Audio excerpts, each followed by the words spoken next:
ఓం అగ్నిర్యథైకో భువనం ప్రవిష్టో రూపం రూపం ప్రతిరూపో బభూవ ఏకస్తథా సర్వభూతాంతరాత్మా రూపం రూపం ప్రతిరూపో బహిశ్చ.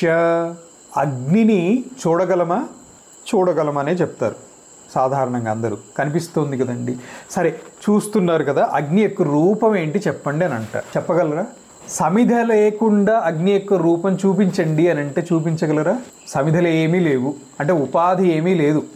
ఒత్తి ఉన్నటువంటి దీపం కానివ్వండి, యజ్ఞకుండంలో వేసినటువంటి సమిధలు కానివ్వండి, వీటిని ఆశ్రయించి అగ్ని ప్రజ్వలనం మనకి కనిపిస్తోంది. అంటే ఉపాధిని ఆశ్రయించి అగ్ని ప్రజ్వలనం కనిపిస్తోంది. ఉపాధి లేనప్పుడు అగ్ని కనపడటం లేదు. అంత మాత్రాన అగ్ని లేదా?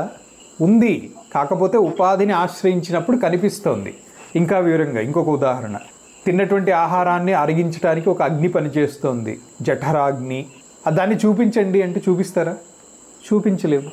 అలా ఉపాధిగతమైనప్పుడు ఒక ఆకృతి ఏదో కనిపిస్తోంది, ఉపాధితో లేనప్పుడు అలా కనపడటం లేదు. అంతే తేడా.